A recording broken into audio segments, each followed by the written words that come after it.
Fill the mold with rice, press, and pop instant ghost shape.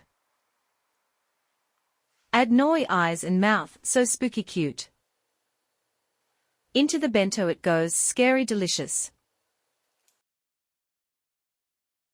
Today, we are making a spooky cute Obake Soboro Bento.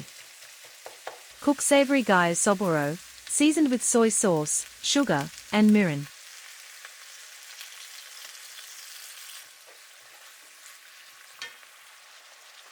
Cook fluffy egg Soboro, this will be the ghost's body. Use 4 to 5 chopsticks held together creates very fine, fluffy Soboro. Place your onigiri mold in the bento box, and fill it with the egg Soboro, this shapes our ghost. Gently remove the mold, and fill the space around the ghost with the beef Soboro. Add nori eyes and mouth for that spooky cute face.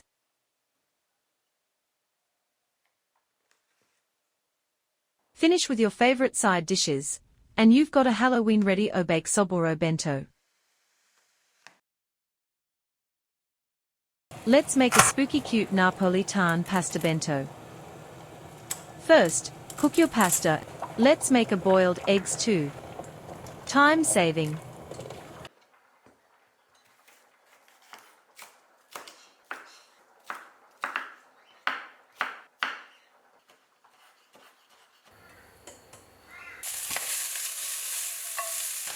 And toss it with ketchup, sausage, onions and capsicum, the classic Japanese Napolitan.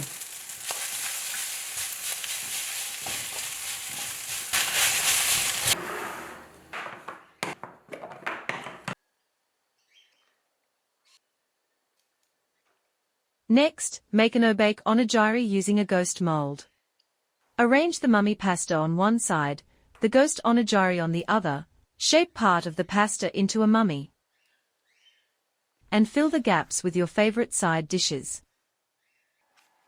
Fun, cute, and just a little scary, perfect for Halloween. Thanks for watching. Like, comment your fave bento, and subscribe for more. See you next time. Happy cooking!